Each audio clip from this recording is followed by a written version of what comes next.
കേന്ദ്ര സർക്കാരിൻ്റെ സാമൂഹ്യ സുരക്ഷ വയോജന പെൻഷന്റെ ഫണ്ട് നഷ്ടപ്പെടാതിരിക്കാനാണ് കേരളത്തിലെ ക്ഷേമ പെൻഷനുകൾ മുഴുവൻ DBTയിലാക്കുന്നത് എന്ന മുഖ്യമന്ത്രിയുടെ വിശദീകരണം ശുദ്ധ കളവാണ്.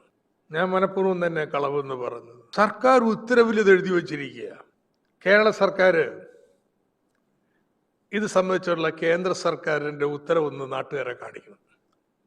മുഴുവൻ ക്ഷേമ പെൻഷനുകളിലും DBT വഴിയാക്കിയില്ലെങ്കിൽ കേന്ദ്രവിഹിതം തരില്ല എന്ന് പറയുന്ന കേന്ദ്ര സർക്കാരിന്റെ ഉത്തരവോ കത്തോ ഏതെങ്കിലും ഉണ്ടെങ്കിൽ അതൊന്ന് പുറത്തുവിടണം.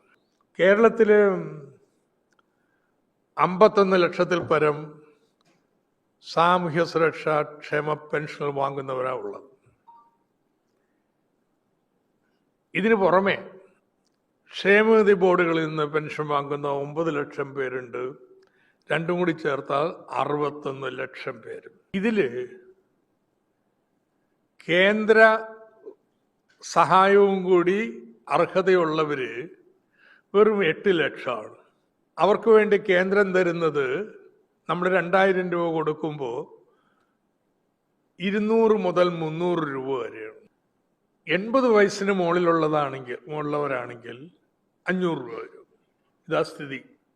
941 കോടി രൂപ ഒരു മാസം ക്ഷേമ പെൻഷനുകൾക്ക് കേരളം ചെലവാക്കുമ്പോൾ അതിൽ 917 കോടിയും സംസ്ഥാന സർക്കാരിൻ്റെയാണ്. കേന്ദ്രത്തിന്റെ വിഹിതം ഒരു 30 കോടി അത്രേ ഉള്ളൂ ഒരു മാസം. അതുകൊണ്ട് 2022 ഡിസംബർ വരെ സംസ്ഥാന സർക്കാർ ഈ കേന്ദ്രത്തിന്റെ വിഹിതവും കൂടി ചേർത്ത് എല്ലാവർക്കും നേരിട്ടങ്ങ് പെൻഷൻ നൽകുന്ന രീതിയായിരുന്നു. എന്നിട്ട് എപ്പോഴെങ്കിലും കേന്ദ്രത്തിൽ നിന്ന് കിട്ടുമ്പോൾ ആ പണം നമ്മൾക്ക് റീഇംബേഴ്സ് ചെയ്ത് കിട്ടും. നമ്മൾ കയ്യിൽ നിന്ന് ആദ്യം കൊടുക്കും കേന്ദ്രത്തിന്റെ വിഹിതവും. അതിപ്പോഴും കുടിശ്ശികയാണ്. 600 കോടി രൂപ വരെ കേന്ദ്രത്തിന്റെ കുടിശ്ശിക വന്ന വർഷമുണ്ട്. വെച്ചാൽ ഒരു വർഷത്തിലേറെ കുടിശ്ശിക വരുത്തിയ വർഷമുണ്ട്. ഇങ്ങനെ പോയിക്കൊണ്ടിരുന്നത്. 2023 ജനുവരിയില് കേന്ദ്ര സർക്കാർ ഒരു കത്തയച്ചു. അവരുടെ പണം DBT വഴി നേരിട്ട് കൊടുക്കണം.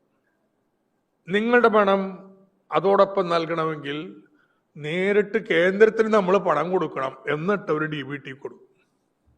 വളരെ വിചിത്രമായിട്ടുള്ള ഒരു ഉത്തരവാണ്. 200-300 രൂപ തരുന്നവരുടെ പെൻഷനൊപ്പം നമ്മുടെ പെൻഷൻ നൽകണമെന്നുണ്ടെങ്കിൽ അഡ്വാൻസ് അങ്ങോട്ട് പണം കൊടുക്കണമെന്നുള്ളത്. അവസാനം ധാരണയിലെത്തിയത് കേന്ദ്രത്തിന്റെ വിഹിതം അർഹതപ്പെട്ട 8 ലക്ഷം പേർക്ക് DBT വഴി നേരിട്ട് കൊടുക്കും.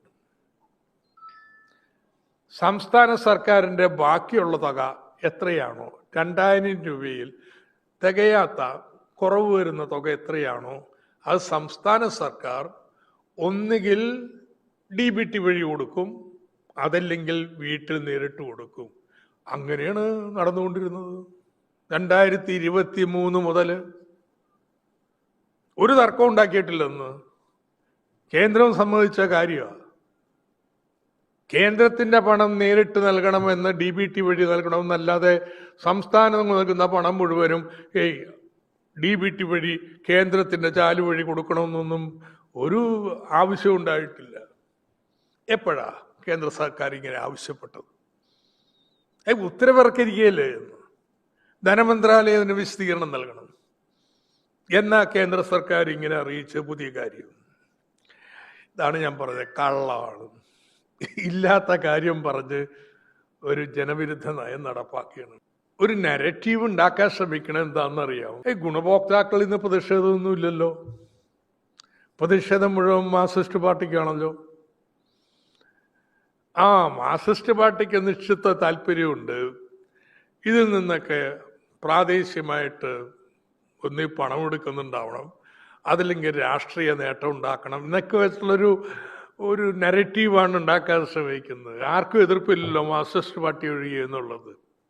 എതിർപ്പിന്റെ കാര്യം കാണാമെന്ന് പെൻഷന്റെ സമയമാവട്ടെ. എങ്ങനെ ഉണ്ടാവാൻ പോണേ എന്നുള്ളത്. 23 ലക്ഷം പേർക്ക് അക്കൗണ്ട് തുടങ്ങണ ചില്ലറ കാര്യമോ? അക്കൗണ്ട് തുടങ്ങിയാൽ പറ്റപ്പോൾ ആധാറുമായി ബന്ധപ്പെടുത്തണം, അവിടെ എലിജിബിൾ സർട്ടിഫിക്കറ്റുമായിട്ട് ബന്ധപ്പെടുത്തണം. അങ്ങനെ അക്കൗണ്ട് തുടങ്ങുന്നതിന് 1ഉം 2ഉം അല്ല, 23 ലക്ഷം പേരാണ്. ആ 23 ലക്ഷം പേരിൽ ഭൂരിപക്ഷം പേരും 70 വയസ്സിന് മുകളിലുള്ളവർ. എങ്ങനെ ഇത് വന്നത്? കഴിഞ്ഞ ഉമ്മൻചാണ്ടി സർക്കാരിൻ്റെ കാലത്ത് ഒരു നേരും വ്യവസ്ഥയില്ലാത്തതായിരുന്നു നമ്മുടെ വയോജന പെൻഷൻ നടന്നുകൊണ്ടിരുന്നത്. ആർക്ക് കിട്ടി, എത്ര കിട്ടി, ഇതിനൊന്നും ഒരു കണക്കുമില്ല. കുറച്ച് പെൻഷൻ, കർഷക തൊഴിലാളി പെൻഷൻ പോലുള്ളവ പഞ്ചായത്ത് തദ്ദേശ ഭരണ സ്ഥാപനങ്ങൾ വഴി നേരിട്ട് നൽകും. ബാക്കിയുള്ളവ പോസ്റ്റ് ഓഫീസ് വഴി അയച്ചുകൊണ്ടിരുന്നത്. പോസ്റ്റ് ഓഫീസ് വഴി അയക്കുന്നതിനുണ്ടായ പ്രശ്നം എന്താ? പോസ്റ്റ് ഓഫീസിൽ കേന്ദ്ര സർക്കാർ ജീവനക്കാരുടെ എണ്ണം കുറച്ചു.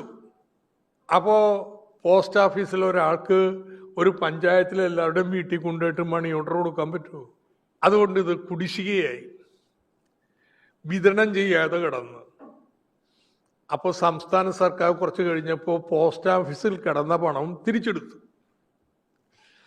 ഇങ്ങനെയൊക്കെ വന്നതോടുകൂടി 2016 പുതിയ സർക്കാർ വന്നപ്പോൾ ആർക്കും അറിഞ്ഞുകൂടാ ഓരോരുത്തർക്കും എത്ര കുടിശ്ശിക എന്നുള്ളത്.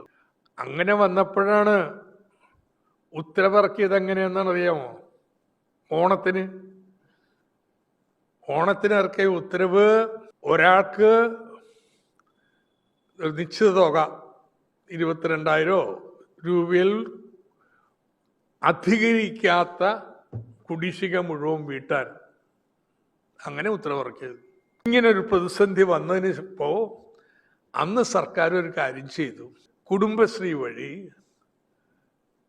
എല്ലാ പെൻഷൻകാരുടെയും വീടുകളിൽ പോയി അവരോട് ചോദിച്ചു, നിങ്ങളുടെ പെൻഷൻ കുടിശ്ശിക എത്രയാണ്? നിങ്ങളുടെ അഭിപ്രായത്തിൽ ഞങ്ങൾ ചെക്ക് ചെയ്യും. നിങ്ങൾക്ക് ഏത് വഴി നിങ്ങൾക്ക് പെൻഷൻ കിട്ടണം? നേരിട്ട് ബാങ്ക് വഴി വേണോ, അതല്ലെങ്കിൽ വീട്ടിൽ കൊണ്ടുതരണോ? കാരണം അന്നും ഫിനാൻസ് ഡിപ്പാർട്ട്മെന്റ് ഉദ്യോഗസ്ഥർ DBTക്ക് വേണ്ടിയായിരുന്നു. ഞാനായിരുന്നു മന്ത്രി. അപ്പോൾ അങ്ങോട്ട് ഉത്തരവിറക്കല്ല ചെയ്ത DBT.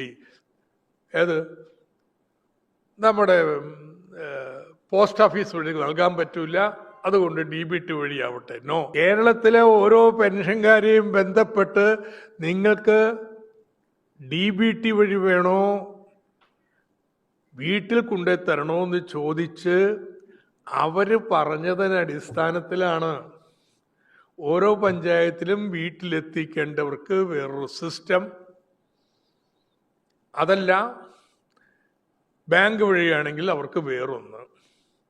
ഐക്യമാണ് ഇതിൻ്റെ പ്രോഗ്രാം ഉണ്ടാക്കിയത്.